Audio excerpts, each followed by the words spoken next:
Apa itu budaya positif? Ya tentu budaya positif di sekolah itu banyak ya. Mungkin untuk budaya positif Bapak Ibu guru sudah paham apa itu budaya positif. Ya, budaya positif adalah budaya yang budaya yang baik yang harusnya terjadi di sebuah lembaga pendidikan. Untuk penjabarannya mungkin nanti akan disampaikan oleh Bu Fitri. CDP ya, mudah-mudahan ini Bu Fitri ini menginspirasi Bapak Ibu semua, dan saya harap Bu Fitri juga ini yang sudah lebih duluan ini angkatan 10 ya, 9 angkatan 9 yang sudah menjadi guru mitra di Bu Fitri dalam guru kontrak, dan mudah-mudahan apa yang dicita-citakan, apa yang menjadi tujuan dari Bu Fitri untuk mengembangkan sebagai guru kontrak dan selalu dimudahkan dan tidak mendapatkan kendala-kendala yang menambah proses untuk menjadi guru kontrak. Bapak Ibu yang saya hormati, mudah-mudahan ini nanti Bu Fitri ini bisa menjelaskan ya, atau berbagi ilmu kepada kita bagaimana menunjukkan budaya baik di sekolah kita ini. Ini budaya baik itu ya hari-hari mungkin kita sudah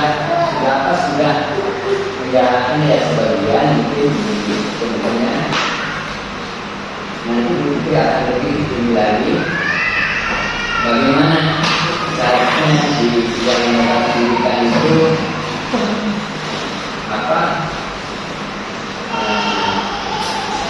di sebuah lembaga pendidikan itu bagaimana kita harus berbuat bertingkah laku dan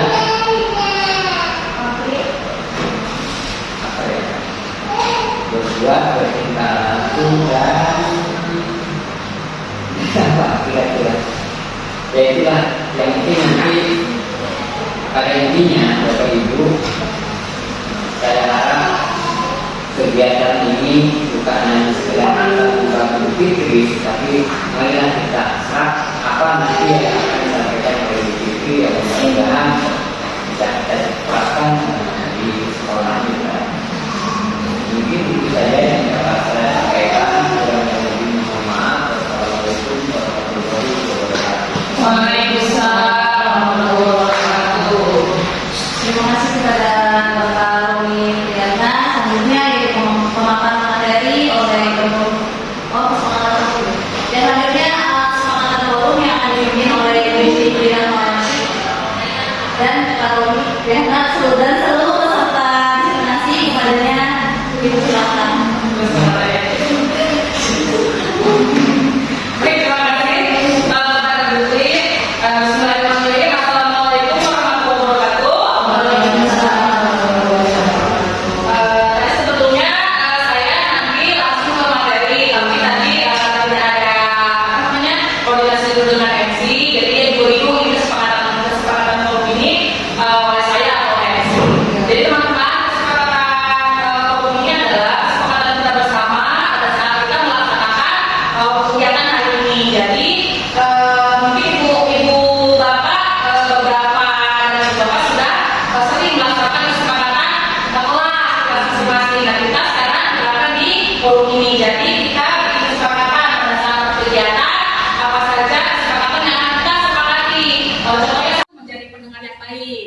kira-kira menurut Ibu Bapak apa lagi yang akan dimasukkan ke kesepakatan kita hari ini? Misalnya gitu masuk ke apa menghargai ya, tidak bermain handphone ya.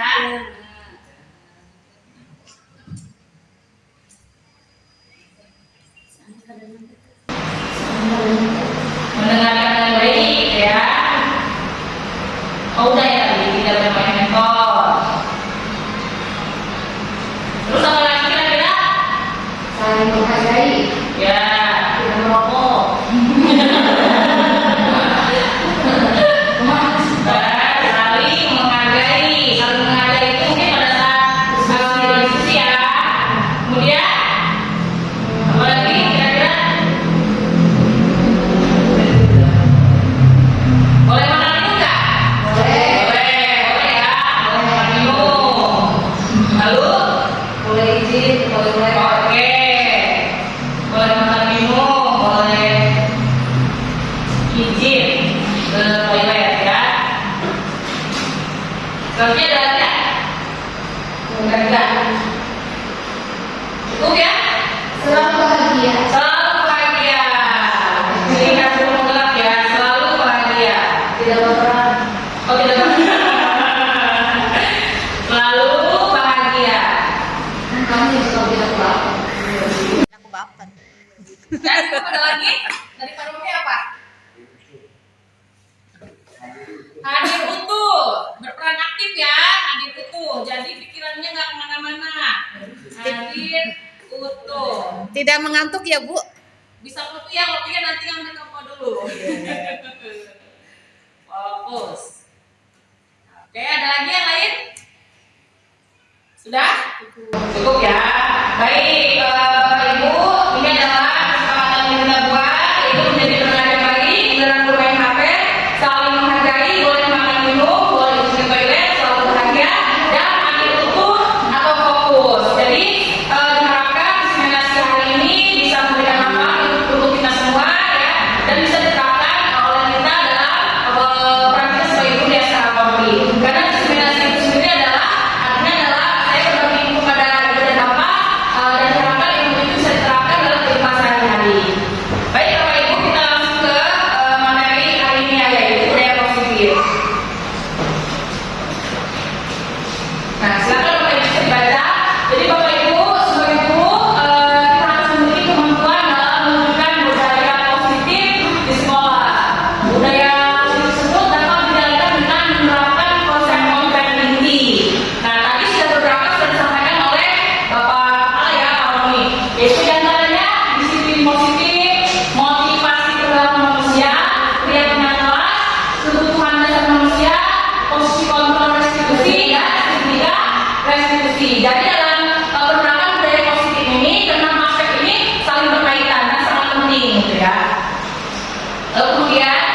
gitu ya. Berdisiplin positif ini tidak harus diberikan dengan hukuman. Justru itu adalah salah satu alternatif terakhir dan kalau tidak perlu tidak dikenakan sama sekali. Sebagai guru, tujuan kita adalah untuk menciptakan anak-anak yang memiliki disiplin sehingga mereka bisa berperilaku dengan mengacu pada nilai-nilai kebajikan universal dan memiliki motivasi intrinsik, bukan ekstrinsik itu ya, yang berupa paksaan, ujian atau hukuman. Jadi disiplin positif ini itu diharapkan anak-anak ada kesadaran dari diri sendiri gitu, bukan karena misalnya tadi kata kita tidak boleh datang terlambat. Jadi dia cepat-cepat ke sekolah karena takut dihukum, takut diberi sanksi oleh BPIPA. Nah itu kan berarti tidak ada kesadaran dari dirinya sendiri. Dia datang tepat waktu karena dia takut dihukum. Begitupun dengan kita sebagai guru, kita datang tepat waktu ke sekolah mungkin takut dipotong absen atau malu pada kepala sekolah. Nah itu juga salah, itu termasuk motivasi dari luar. Seharusnya kita sebagai guru bisa punya kesadaran sendiri gitu kan, maksud saya. Nah di situ ada tulisan sehingga mereka bisa berperilaku dengan mengacu pada nilai-nilai kebajikan universal. Nah kira-kira ini kamu tahu nggak nilai-nilai kebajikan universal itu seperti apa? Ada banyak nilai-nilai kebajikan universal, tapi kita di kurikulum kita yang mengambil hanya satu nih, yang biasanya ada di rapor-rapor. Ini tahu nggak? Nah, tadi banyaknya ada nilai kebajikan universal. Yang pertama adalah profil belajar Pancasila. Kemarin di dalamnya ada berapa? Ada 6 ya. Ada 6. Yang pertama beriman bertakwa kepada Tuhan, berteknologi dengan global, bergotong royong, kreatif, benar kritis dan mandiri. Nah tadi yang Bu siapa yang menilai itu yang nanam terkotak Bu, itu mereka maksudnya yang mana? Bisa mandiri. Terus ada lagi yang disiplin tadi siapa tadi calonnya? Putri apa tadi? Tidak makan dan kelas sih mana coba? Itu juga sama mandiri ya. Jadi disiplin positif itu nilai-nilainya itu benar nilai kebajikan universal. Nah nilai kebajikan universal yang di sekolah kita makanya profil belajar Pancasila. Nah Bapak Ibu dalam kehidupan sebagai manusia kita melakukan sesuatu tentu saja dengan adanya motivasi, baik itu motivasi dari diri sendiri maupun motivasi dari luar. Seperti tadi datang tepat waktu karena ada motivasi diri atau motivasi dari luar.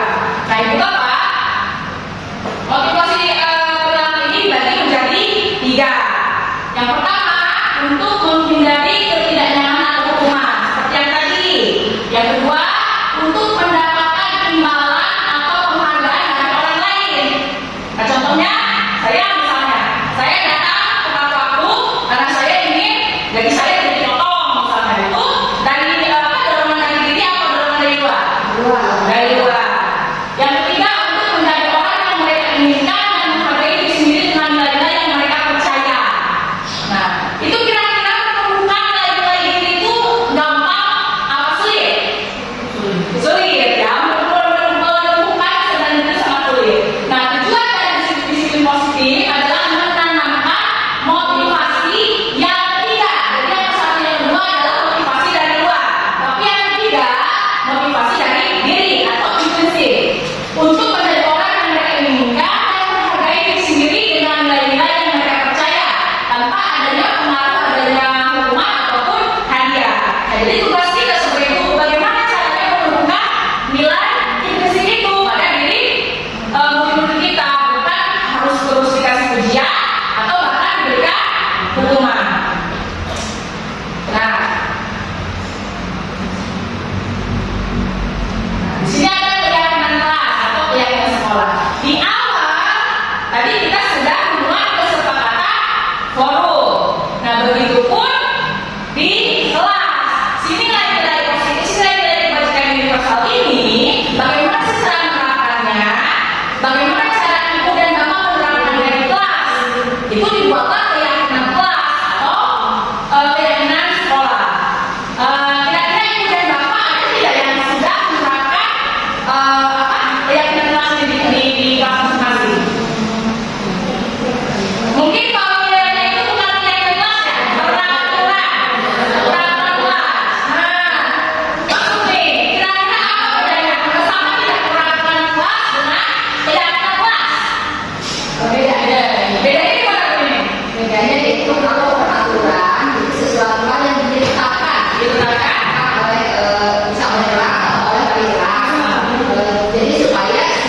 itu mentaati peraturan tersebut yang dibuat oleh guru. Kalau keyakinan kelas, jadi disepakati oleh semua anggota kelas itu dan satu guru dan murid. Murid, ya guys, keren.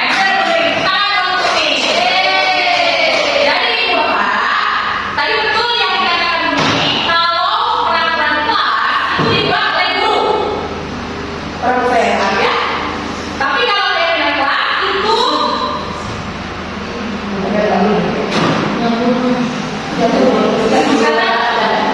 tapi kalau keyakinan kelas itu dibuat oleh guru dan murid. Jadi dibuat oleh dua pihak, bukan dibuat oleh satu pihak. Ada lagi nggak yang bisa menjelaskan perbedaannya? Gak ada ya? Kalau peraturan kelas, tadi ada yang bilang tidak boleh datang terlambat ya? Itu peraturan kelas atau keyakinan kelas? Peraturan. Kenapa peraturan kelas? Sudah dikatakan. Kalau datanglah tepat waktu, itu keyakinan kelas atau peraturan kelas? Keyakinan kelas. Kenapa keyakinan kelas? Benar. Tadi kan tidak boleh datang terlambat. Itu peraturan kelas. Yang ini datanglah tepat waktu. Itu keyakinan atau peraturan? Keyakinan. Mengenai siswa. Sama ya. Esensinya sama. Harus datang tepat waktu. Perbedaannya tidak boleh datang terlambat. Yang satu lagi datanglah tepat waktu. Yang pertama yang mana?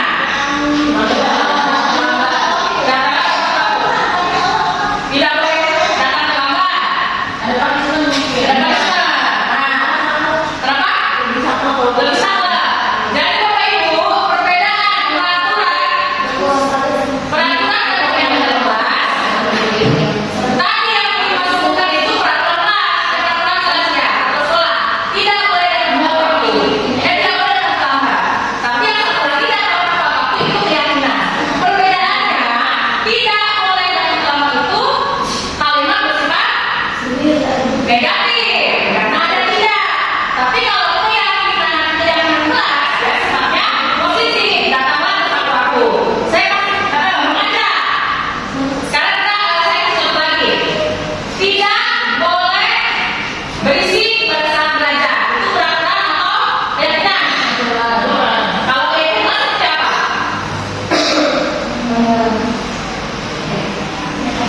Bukan kalimat positif. Karena itu Bapak, otak kita itu sistem otak kita pada saat kita diberikan aturan nggak boleh ke sana. Pasti nanti ada keinginan penasaran ini melakukan, makanya dibuatlah keyakinan kelas ini. Jadi sifatnya seperti mereka bilang menimbulkan kesadaran diri dan mengajak, bukan pemerintah sifatnya. Karena tadi kalau misalnya pemerintah, maka pemerintah pasti ada hukuman dan diberikan oleh guru saja, bukan oleh dua pihak. Coba nanti gimana kalau tidak boleh berisik di kelas? Ya dia seperti apa kira-kira? Oke,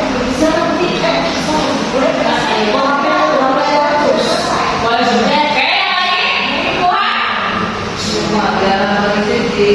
Dilarang masih peraturan yang negatif. Marilah belajar dengan tertib. Kalau ujian sudah ada ya? Ada lagi yang bisa contoh kira-kira? Peraturan. Tidak boleh buang sampah sembarangan. Itu peraturan atau keyakinan? Peraturan. Kalau keyakinannya kayak gimana? Ngerti ya? Oke. Terus kalau tidak apa lagi? Coba contoh. Tidak boleh makan dan minum. Nah, kita boleh makan minum di kelas. Kalau keyakinan kelasnya?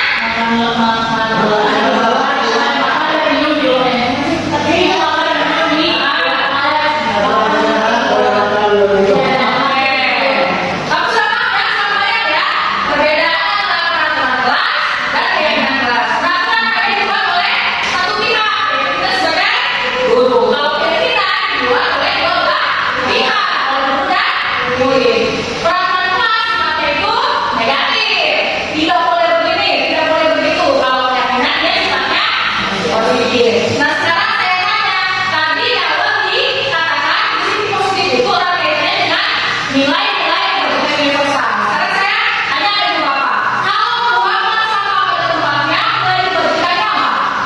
Kira-kira. Kebersihan. Kalau belajar dengan tertib dan tenang, itu yang kebajikannya apa kira-kira? Kedisiplinan. Memakai baju rapi itu masuk mana? Kedisiplinan. Banyak ya Bapak, kebajikannya kebajikan universal. Kebersihan, kesopanan, terus kedisiplinan, terus saling menyayangi, menghormati, gotong royong, mandiri dan lain-lain.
didengarkan dan memiliki rasa harga diri. Kebutuhan ini meliputi keinginan untuk dianggap berharga, bisa membuat perbedaan, bisa membuat pencapaian.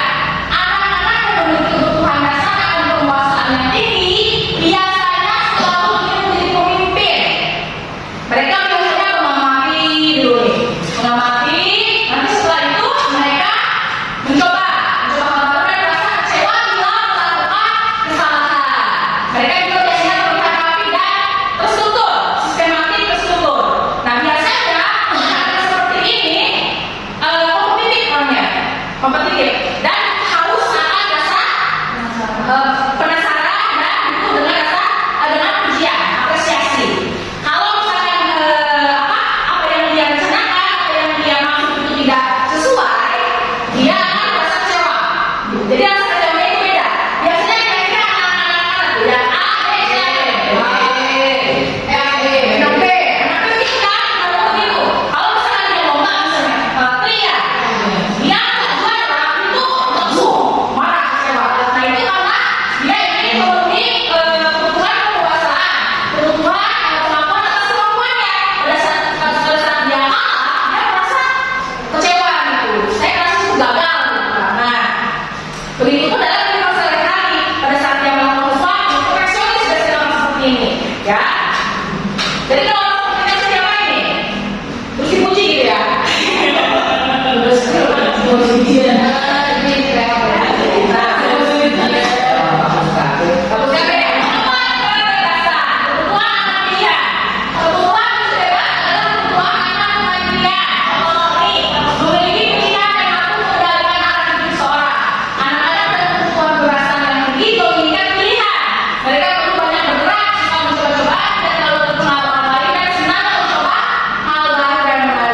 suka melihat dirinya kalau dia ya dosa.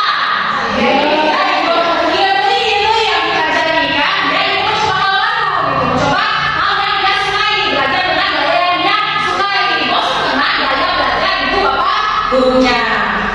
Selanjutnya ada kebutuhan kesenangan, kebutuhan akan merasa senang. Saya kira tidak hanya murid, setiap manusia itu mempunyai kebutuhan untuk merasa senang dan bahagia. Iklan guys.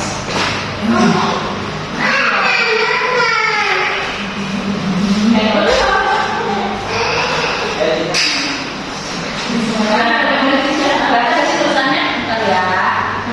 Bacain ya, hapus. Nah, kebutuhan akan kesenangan, kebutuhan untuk mencari kesenangan, bermain dan tertawa. Bayangkan hidup tanpa pertimbangan apapun, betapa menyedihkan. Belajar menghubungkan kebutuhan akan kesenangan dengan belajar. Semua hewan dengan tingkat intelektual tinggi, anjing, lumba-lumba, primata, dan lain-lain bermain. Saat mereka bermain, mereka belajar tetapi kesenangannya lebih. Begitupun dengan manusia.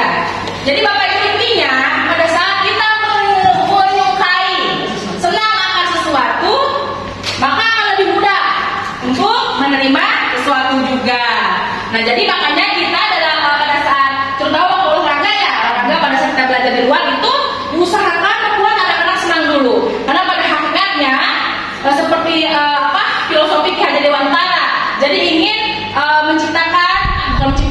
membimbing, mengarahkan anak untuk mencapai kesenangan dan kebahagiaan murid setinggi-tingginya. Itu fokus utamanya. Lalu apa lagi itu?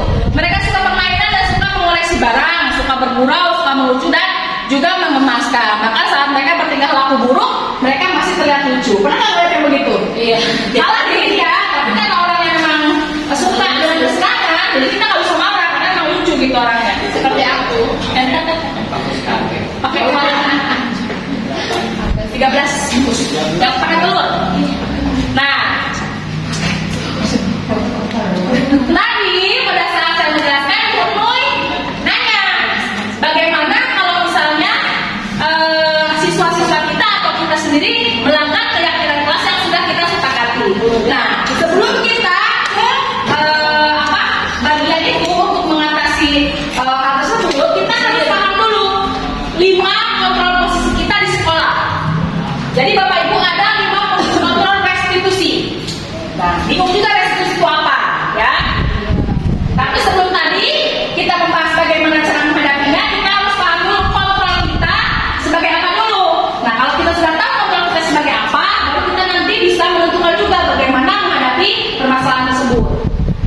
Kalau ini sudah khatam kayaknya ya untuk 5 posisi kontrol guru. Jangan dikasih lupa lagi. Nah, Bapak Ibu, di sini ada satu penghukum. Siapa yang suka menghukum? Saya suka dihukum. Kita betulin yang kali ya. Yang kedua, pembuat merasa bersalah. Ketiga, teman. Keempat, pemantau. Kelima, manajer. Nah, coba. Kira-kira nanti kita bisa tahu. Ibu-ibu kelihatan gak sih? Enggak. Ya?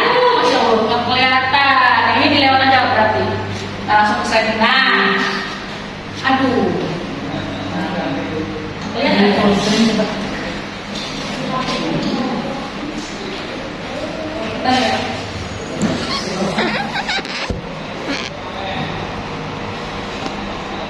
Jadi Bapak Ibu, jadi posisi kontrol ini,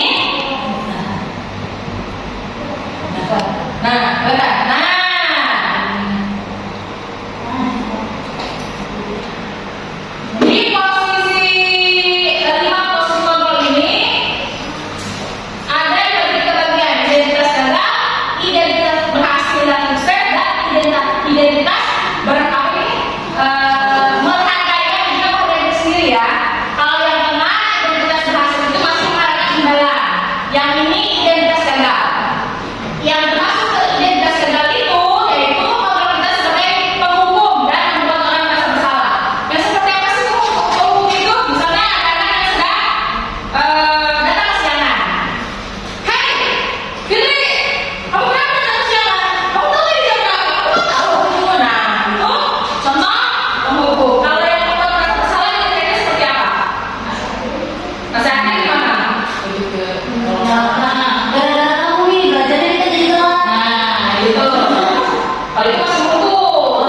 Kalau pembuat pernah nggak itu seperti itu mulainya? Kenapa kamu kesiangan? Kenapa kamu kesiangan? Itu langsung pembuat merasa bersalah. Kira-kira Kalau yang kita bicara posisi itu masalahnya juga. Itu kan kalau kita berubah gimana? nah, ini salah satu seperti itu. Membuat merasa bersalah. Misalnya pas Najwa kemarin apa ya, dulu coba merestitusi ceritanya. Tapi dengan mengatakan Najwa dengan melakukan itu, ibu jadi kecewa. Itu jangan kayak gitu dong. Jadi ibu merasa sedih. Nah itu pembuat merasa bersalah. Jadi itu jawabannya seperti itu. Tapi kita pun kadang sedih lah. Itu kadang-kadang kita. Gak kasih aja tuh tolong ya, Fi. Macam ini, tentunya dosa kalau main kemarin. Nah itu pembuat merasa bersalah. Itu boleh tidak? Tidak ya Bapak. Itu nanti membuat identitas anak kita itu identitas gagal. Seperti itu. Oh, nah kita tahu ya. Yang ketiga, kontrol posisi kita sebagai teman. Kira-kira ada yang bisa bercontoh nggak kalau yang teman? Ya? Misal seperti apa? Tempat orang murid. Si murid itu punya masalah dan dia Curhat. curhat ke gurunya, bisa ke saya gitu. Mungkin itu satu teman gitu. Nah, contoh kasusnya kira-kira tadi itu curhat ke sama teman. Jadi dia punya masalah, terus dia curhat sama Gurunya. Kira-kira percakapannya seperti apa tuh Bu Nene? Apa ya? Kira-kira? Ya, contoh Fungsi arah Lemuti. murid itu umum ya istilahnya Iya, yang umum aja ya iya. sebagai fungsi gitu. Misal si murid itu punya pacar, dia putus dengan pacarnya, bisa aja dia curhat ke gurunya gitu untuk menghadapi situasi yang dia hadapi. Gitu. Oke, terima kasih training. Ya bisa seperti itu. Nah, gimana kalau kita sepakat angkat satu kasus? Satu kasusnya itu tadi yang MIPA terlambat sekolah ya, terlambat datang ke sekolah. Kalau posisi kontrol penghukum, dia akan bilang, kenapa kamu datang ke telat ke sekolah? Kamu nggak tahu saya jam berapa? Udah kamu sana lari-lari keliling lapangan 5 kali. Nah itu penghukum. Yang kedua, kalau yang membuat merasa bersalah tadi seperti Bu Nui bilang, kalau kasusnya yang datang terlambat, kira-kira ngomongnya seperti apa Bu Nui? Kalau sebagai apa? Sebagai pembuat merasa bersalah. Dan kayak gitu dong, gitu ya. Kayak gitu dong, ada tepat waktu ya, biar nanti kita belajarnya lebih efektif. Kalau kamu datang kesiangan, ibu jadi sedih seperti itu. Jadi lebih yang membuat anak itu merasa bersalah sudah melakukan itu. Kalau misalkan tadi membuat sebagai teman dengan kasih datang terlambat, kira-kira seperti apa tuh Bu Nening? Kalau sebagai teman, mungkin hanya diberi wejangan aja tanpa dikasih punishment, tanpa apa, gimana ya? Layaknya sebagai teman Layaknya ya. sebagai teman aja kita boleh lah gitu saya dia datang terlambat. Tetapi ya hasilnya mungkin anak itu tidak jerak gitu ya. Karena kita sebagai teman sepertinya kita tuh lembek gitu. Iya. Gitu. Betul. Kalau contoh percakapannya mungkin kayak gini. Kenapa datang terlambat? Ya kayak gitu dong. Malu nih ibu nih sama bapak kepala. Gitu kali ya. Jadi lebih pendekatannya lebih ke sebagai teman aja gitu ya. Nggak beda kita ngomong sama teman kan kayak gitu ya. Woi udah pasti akan pede. Isi kurang kan kepala tuh. Kontrol ya. Salah. Sudah. Pendekatan tapi tidak menemukan motivasi dari diri. Selanjutnya memantau. Kalau memantau itu di kasus datang kesiangan itu dia biasanya bunyi hanya akan mengamati, lalu pada saat dia menegur kata-katanya kalimatnya itu akan datang. Misalnya nanti kesiangan. Nah dia saya mau berapa? Jam 8 misalnya. Nah dia tahu tidak peraturan sekolah kita. Ya Bu, misalkan. Datanya jam berapa? Jam 9:08. Jadi kamu tahu kalau kamu yang salah. Ya Bu. Terus kira-kira konsekuensinya apa? Tidak data gitu. Itu sebagai pemantau. Entah yang misalkan melokot, kalau yang pemukul nanti melokot. Kalau misalkan teman merasa bersalah, otomatis memelas ya. Nah, yang terakhir adalah posisi kontrol manajer. Kira-kira ada yang bisa membayangkan nggak? Manajer itu apa sih? Bukan manajer di doang ya. Kira-kira kontrol manajer itu seperti apa? Ya, manajer itu manage. Kira-kira seperti apa? Ada yang bisa membayangkan nggak? Nah, benar-benar ya. Nah, sekarang saya kasih ilustrasi ya. Seperti ini misalkan. Nah dia apa kabarnya tadi hari ini? Alhamdulillah. Nadia nggak tahu sekarang jam berapa? Jam berapa sekarang? Jam 8. Harusnya maksudnya jam 8 ya? Kenapa Nadia datang ke sekolah terlambat? Bangunnya kesiangan. Ya sih juga sering ya dulu waktu sekolah bangunnya kesiangan. Nah Nadia tahu nggak itu benar apa salah? Kalau bangun kesiangan terus datang terlambat itu benar apa salah ya? Salah. Nah kira-kira Nadia tahu nggak gimana caranya supaya Nadia nggak kesiangan lagi? Apa kira-kira?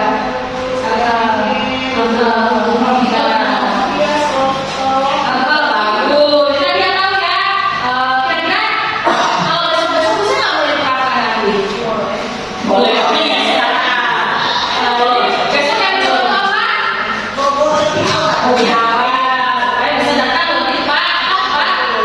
Nah, kira-kira nanti ke depannya dengan datang tepat waktu itu Nadia ingin menjalankan keyakinan sekolah kita yang mana? Lupa ya? Disiplin waktu. Jadi kalau manajer itu kita stabilkan dulu identitasnya. Gitu. Bagaimana caranya? Ya tadi kita tanya dulu bagaimana kabarnya, gitu kan, kenapa kamu datang terlambat. Udah gitu, ibu juga pernah seperti kata kesiangan. Kemudian validasi tindakan salah. Jadi si siswa itu biar tahu dulu kalau yang dia lakukan itu salah. Nah, kita kasih pertanyaan, kamu tahu nggak?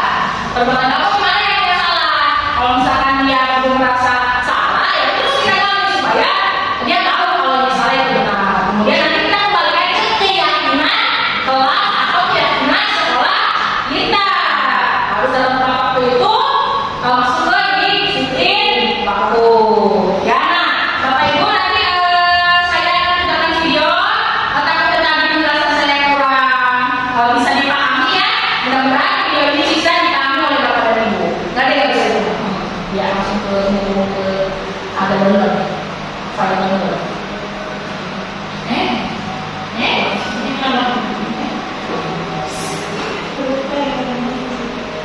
Ini kan video yang paling banyak ada.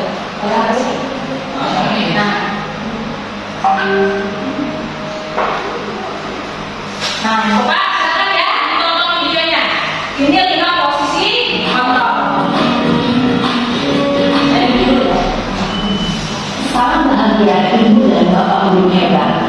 Dalam penerapan disiplin positif restitusi, salah satu program yang dikembangkan adalah 5 posisi kontrol. 5 posisi kontrol dalam restitusi adalah proses perjalanan seorang pendidik agar dapat mengenali dirinya. Pada video kali ini, kita akan membahas tentang 5 posisi kontrol yang dikembangkan oleh gaya dosen dan contoh penerapannya.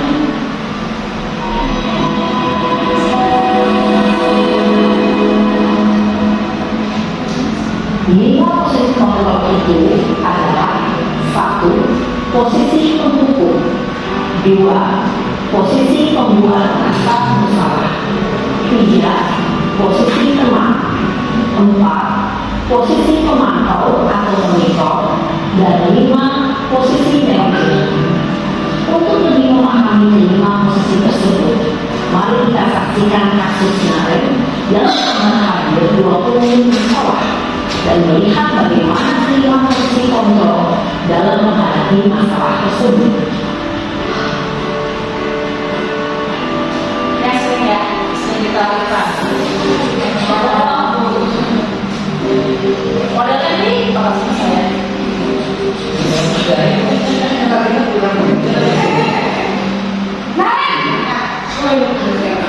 Sini kamu. Sini kamu. Selamat Ibu. Selalu terlambat. Kamu deh, pasti terlambat. Maaf Bu, saya Apa? Apa coba? Alasan kamu apa lagi? Kapan sih kamu udah terlambat? Malah kalian menjadikan Gak kapok-kapok sih kamu. Sudah berapa kali terlambat? Sana, kamu beli lapangan basket 2 kali. kenapa saya harus beli lapangan basket Bu? Kenapa?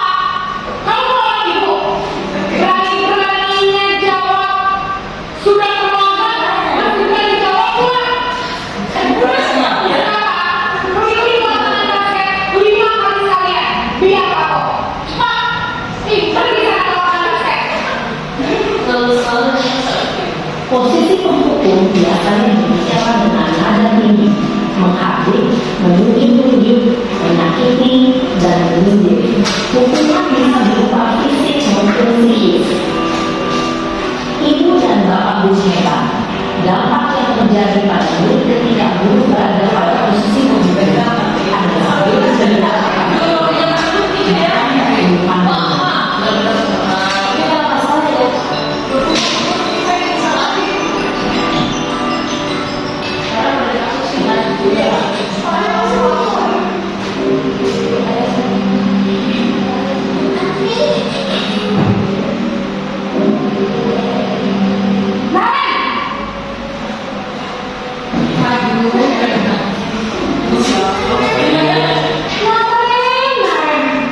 Kamu kenapa terlambat lagi, Nara?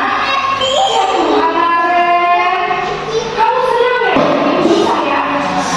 Oh, nanti ibu yang disebut kepala sekolah, Nak. Disangka ibu yang disebut anak kamu. Duh, gimana ini? Maaf Bu, Duh, Gusti Naren. Kamu pulang mau ibu disebut kepala sekolah. Tapi ibu harus tulis apa ini buku absen? Ini kamu sudah sering terlambat loh. Ibu harus apa coba? maaf Bu, maaf. Ya sudah, lain kali jangan bikin ibu susah lagi ya nak ya. Ibu tidak akan telat lagi kalau kamu begini terus. Bisa jantungan kalau ibu sudah kepala sekolah. Sana cepat kelas. Maaf ya Bu, maaf sekali. posisi pembuat rasa bersalah berbicara dengan nada yang tenang, cenderung lembut, namun kata-kata yang diucapkan membuat diri merasa menjadi orang gagal, memandang dulu dirinya sendiri, merasa tidak berharga, dan tidak sanggup membahagiakan orang lain. Ketika guru mengambil posisi pembuat rasa bersalah, murid akan menganggap dirinya yang salah dan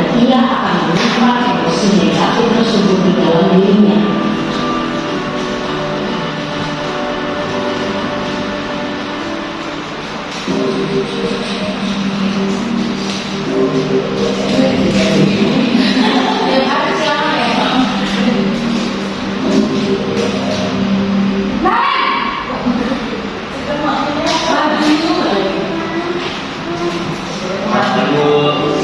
Wah, sudah apa ini nak?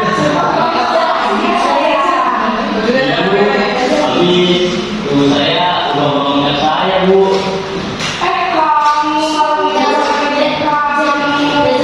Kamu bukannya akan kami kencang? Kok terlambat sih? Iya, Bu. Saya mau banget tadi. Jadi yang saya bilang tetap bercanda, Bu. Ya sudah sangat mantap ya. Kalau beli tadi ya, biar gak terlambat lagi. Bikin senang ibu, demi ibu. Bisa? Bisa, Bu. Sudah sangat bersuara. Ibu beresin urusan absen kamu. Kamu ini ada saja. Dalam posisi tenang, Bunda berbicara dengan nada suara ramah, akrab, cenderung bersedar gurau untuk menjaga suasana tetap santai. Murid akan senang, dan akan mengerti. Ide keras dalam kita adalah ide tentang sukses atau berhasil. Namun, perlu diingat, karena ini masih dorongan eksternal, maka ada faktor ketergantungan dari murid kepada orang tertentu. Di sini guru absennya, sehingga dalam waktu murid bisa berperilaku baik, namun hanya pada orang-orang tertentu saja.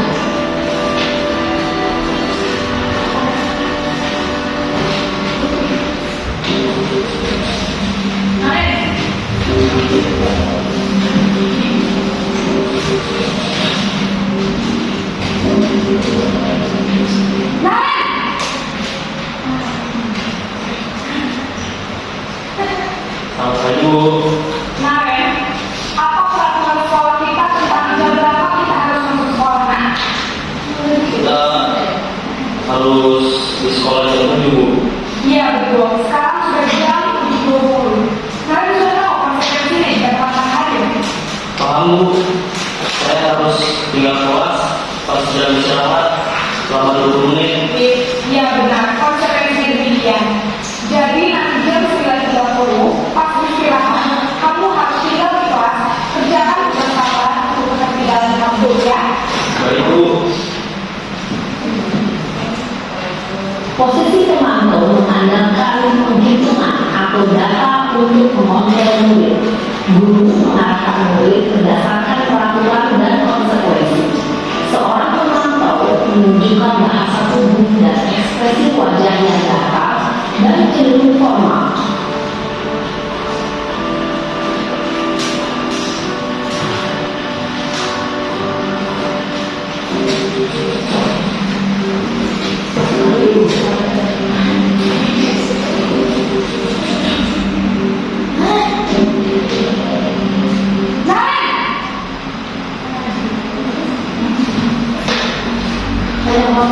Bu, Selamat pagi Naren.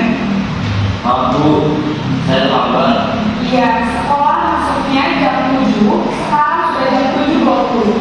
Jadi sekarang bagaimana ini Naren? Maaf, Bu. Saya lupa data saya semalam. Baiklah, menurut kamu, keyakinan sekolah yang mana yang bermanfaat? Menghargai diri sendiri dan orang lain mungkin, ya, Bu. Setuju. Jadi, apakah Naren meyakini prinsip saling menghormati tersebut? Iya, Bu. Saya meyakininya. Apakah Naren bersedia memperbaiki masalah keterlambatan ini? Bersedia, Bu. Bagaimana kamu akan memperbaiki masalah keterlambatan ini? Saya akan coba untuk tidak lupa menyetel alat saya, Bu. Baik, kalau Naren mau kendaraan di rumah, ada orang yang kira-kira bisa bantu mengingatkan ya? Ada, Bu. Kata saya, Kak Emma. Ada lagi selain Kak Emma? Selain Kak Emma, ada ibu saya. Baik, jadi yang mengingatkan Naren adalah Kak Emma dan ibu kamu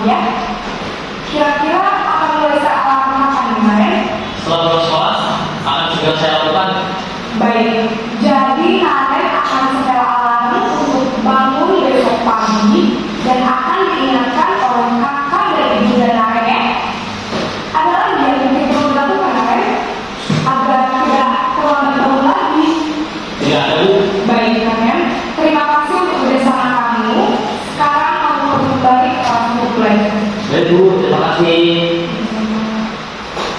Posisi manajer adalah posisi kontrol yang disarankan untuk membimbing murid memiliki sikap disiplin yang positif, yaitu murid yang mandiri, bertanggung jawab, dan dapat memecahkan masalah. Tujuan dari posisi ini adalah agar murid dapat merefleksi atas tindakannya. Guru akan terus memberikan pertanyaan-pertanyaan bermakna, sehingga murid dapat belajar dari kesalahannya dan mencari sebuah solusi untuk menyelesaikannya. Ibu dan Bapak guru hebat, setelah mengamati adegan 5 posisi kontrol tadi, kira-kira posisi mana yang paling ideal? Posisi mana yang dapat menunjang motivasi intensif murid? Ya, tentu posisi manajer. Posisi ini memang posisi ideal yang ingin dituju setiap pendidik. Pada posisi inilah, guru dapat menerapkan disiplin positif yang berpihak pada murid, yang memerdekakan murid. Perjalanan seorang pendidik tentunya tidak mudah untuk sampai pada posisi seorang manajer. Namun, tujuan kita pasti, yaitu menciptakan murid-murid yang mandiri, merdeka, dan bertanggung jawab. Semoga penggambaran 5 posisi kontrol yang telah diperlihatkan ini dapat menjadi ajang refleksi bagi kita semua, agar dapat terus mengasah dan menerapkan disiplin positif yang memerdekakan murid. Mari terus berlatih dan bersemangat. Selamat menerapkan. Salam dan bahagia, Ibu dan Bapak guru hebat.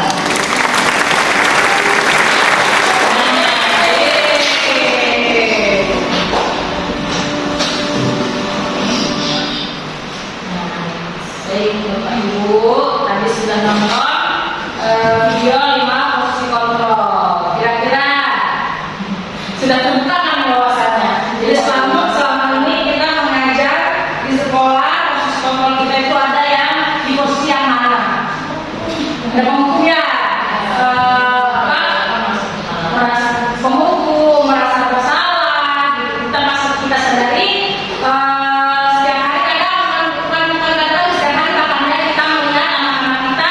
Melakukan kesalahan, kita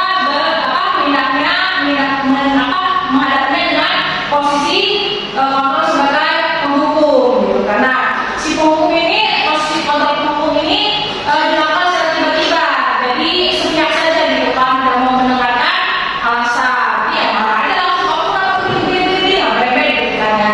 Nah, diharapkan tadi yang seperti di akhir video, semoga kita bisa melakukan perubahan, mengubah posisi kontrol kita. Saya yakin dalam hati ibu bapak juga sudah ada kesadaran di mana letak posisi kontrol saya selama ini, gitu kan.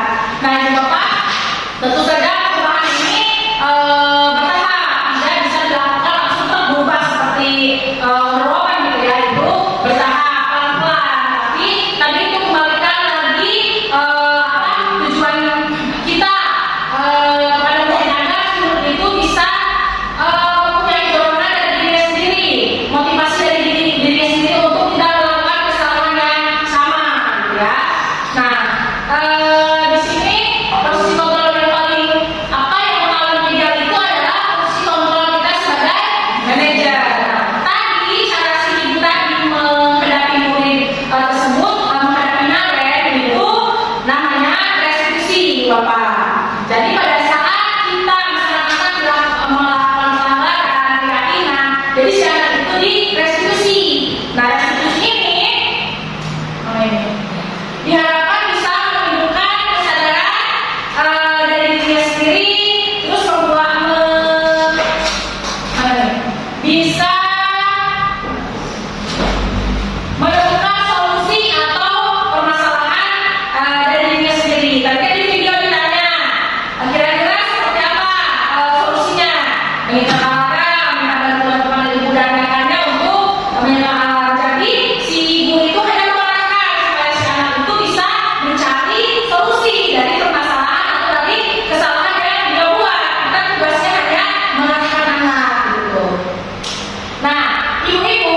bila mana kita menemukan masalah, kemarin sudah ada beberapa ya, misalkan Bu Husnul cerita misalkan aja ya merokok, terus mungkin ada siapa tuh, Lisa ya yang sering marah-marah. Coba nanti di restitusi Bu Ipa, tapi memang restitusi ini tidak bisa dilakukan ya satu kali, harus berkali bertahap. Harus dilakukan 3 tahap itu, menstabilkan identitas, validasi kesalahan, baru ya ini. Dan tentunya ibu restitusi harus harus dibuat dulu keyakinan kelas. Karena kalau misalkan anak-anak tidak ditanam dengan keyakinan kelas, keberaniannya kebajikan universal, bakal dianggap nomor 3. Berarti anak bingung, nah keyakinan kelas.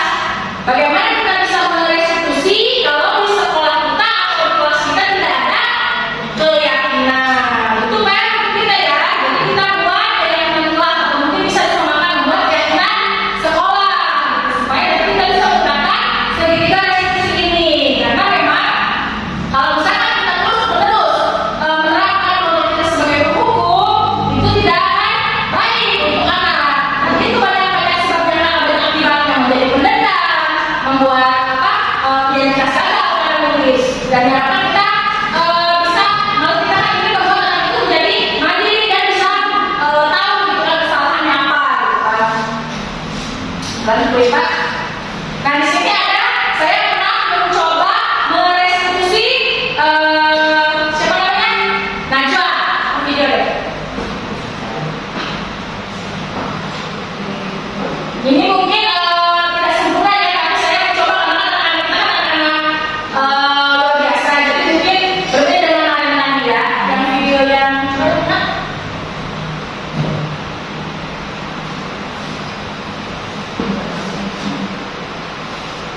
Ini kasus yang kedua yaitu Najwa dari SMPLB dengan kerusuhan dengan kita.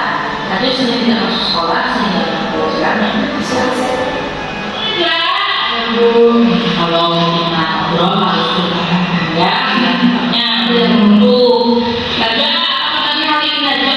Baik, alhamdulillah. Ya itu juga kemarin apa sekolah? Sakit. Oh sakit apa? Adik badan tapi sekarang ya namanya punya alhamdulillah. Tapi perhatikan ada seperti ini dalam kasus nih, sulit biji. Kenapa Najwa? Oh, motornya dimana bapak? Dia makanya Najwa sering biji. Motornya cuma satu. Jadi dia sama bapak ya. Oh gitu. Oke, ibu nanti sama kondisinya Najwa, Najwa Najwa sering izin, tapi Najwa ibu mau tanya dulu nih ke Najwa, kalau misalnya sering izin itu boleh ya? Nggak boleh. Kayak bilang di kelas kita, kalau misalkan sekolah itu gimana? Harus rajin, harus rajin apa? Harus rajin sekolah. Itu kalau misalkan izin harus ada keterangannya. Tidak boleh sering terlalu sering izin tanpa alasan yang jelas gitu ya. Kenapa coba kita tidak boleh sering izin?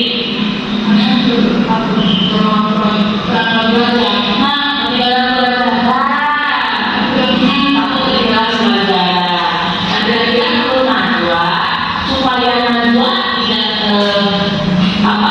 sering izin itu gimana ya kira-kira?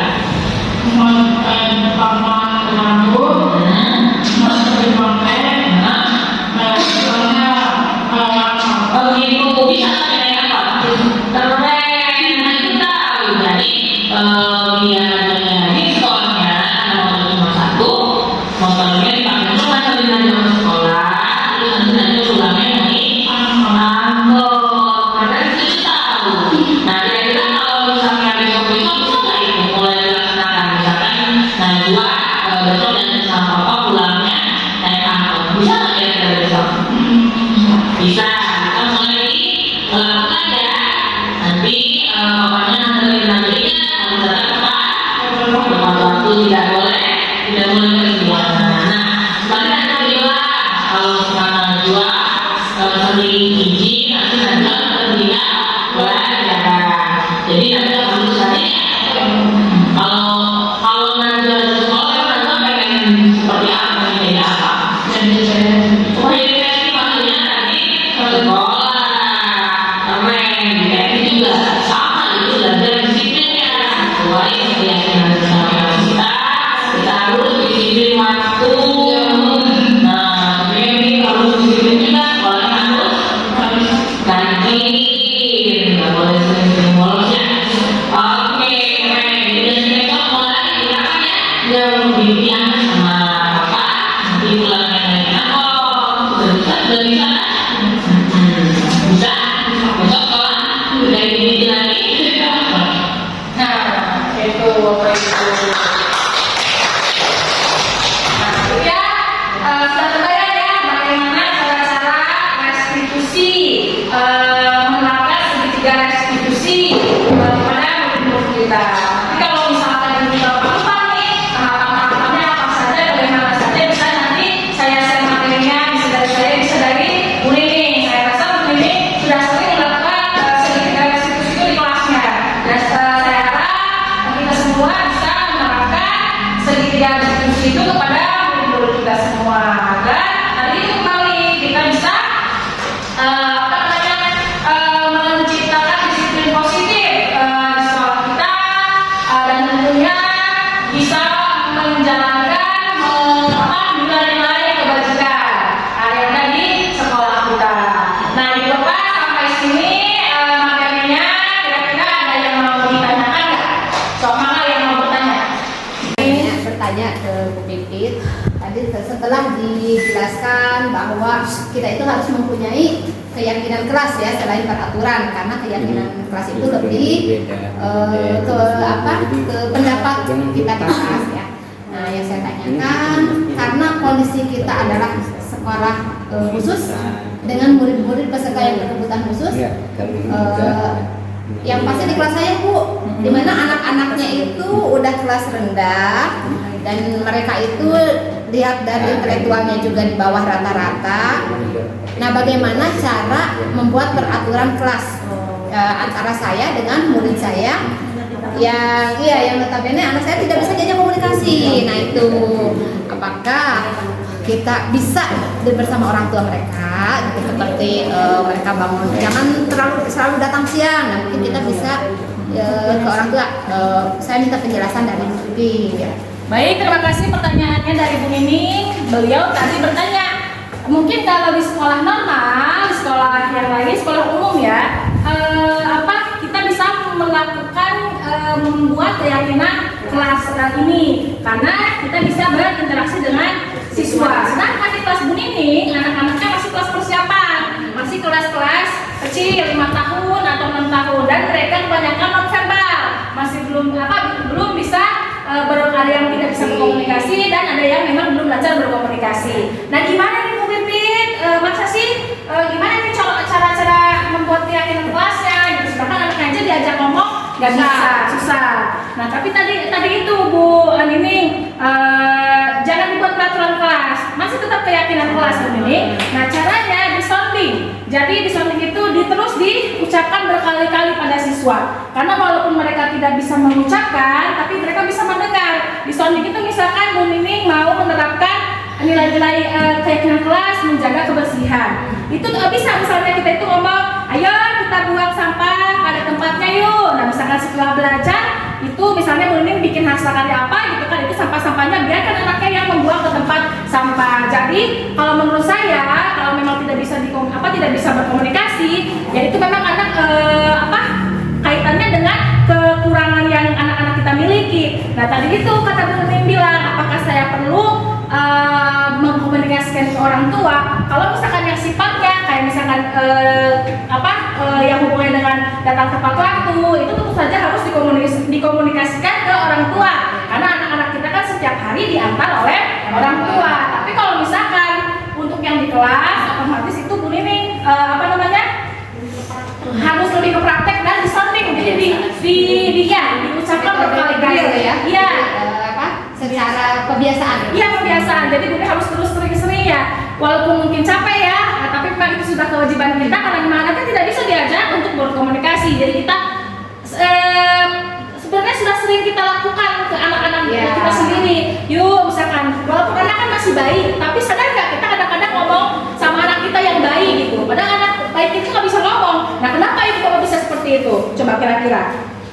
Karena kebiasaan, karena rutinitas. Dan karena yakin anak-anak kita juga sebenarnya mendengar gitu kan, karena ibu itu ingin menyampaikan sesuatu ke anaknya. Padahal ibu tahu anak saya belum bisa ngomong, anak saya belum bisa ngapa-ngapain nih, tapi ibu tetap kayak misalkan Bunda dia nih bawa anak nih, suka nggak ngomong ke anaknya? Yuk kita mandi dulu yuk, biar badannya bersih. Yuk kita pakai minyak wangi nih, biar seger enak diciumnya. Yuk kita pakai ini, padahal anak nggak bisa ngomong kan? Nah, kenapa coba Bunda dia ngomong kayak gitu ke anaknya? Karena dia kan mendengar masih ya, tapi mungkin pengertiannya aja. Jadi si Bu Nadia itu ingin apa namanya? Pertama pasti ingin menyampaikan sesuatu ke anaknya.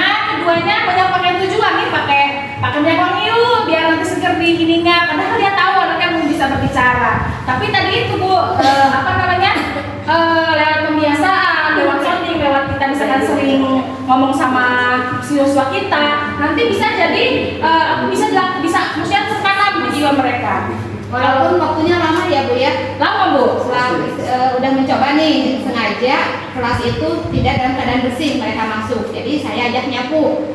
Contoh kalau si Raya kecil, ya kita nyapu dulu. Mau, tiap hari itu mau gitu kan.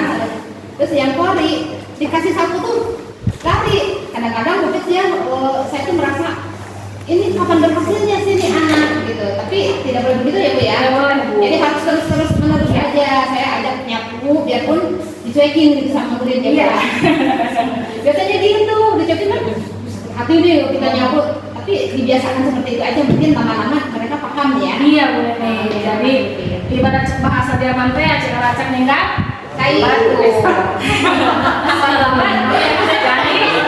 Jadi gitu. Tadi itu kalau misalkan memang sifatnya anak kita kebiasaan bisa dikomunikasikan ke orang tua juga Bi. Jadi misalnya apa nih saya sedang mengajarkan keyakinan ini, ya disampaikan ke orang tua. Jadi biar nanti Bu Neni tidak capek sendiri di kelas gitu. Di rumah juga Iya, diterapkan ya.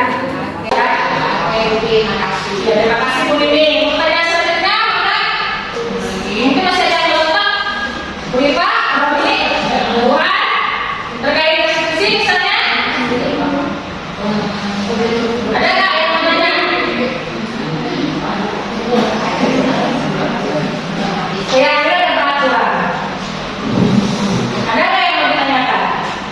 Mengenai segitiga terus kan lu masih berdoa kali kayak rasa dulu kan kita sangat begini ya. Sekarang yang 2 kali oleh saya. Nanti insya Allah bulan April oleh guru mulai. Ada berarti sudah paham semua ya? Pernah. Jadi bisa diterapkan insya Allah di sekolah kita, sekolah guru kita.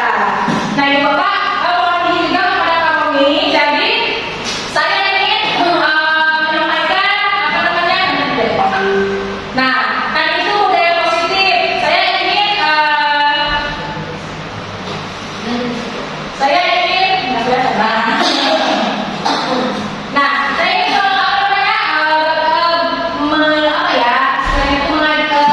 meminta pendapat atau kepada teman-teman terkait dengan keyakinan kebijakan universal yang saya terapkan di SKKOP yang dimana yang saya adalah terkait dengan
itu ini tiba-tiba darah yang juga Tapi yang efektif ya, yang sampai memakan waktu lama gitu. Karena memang ini satu genggam. Saat lama apa dari satu genggam itu kan lama-lama insya Allah bersih ya sholat kita gitu. Bisa mungkin ya Pak ya, bisa kasih dengan saya juga. Nanti sholat benar bisa diterapkan pada saat nanti ajaran gitu. Tidak ada yang bertanya lagi?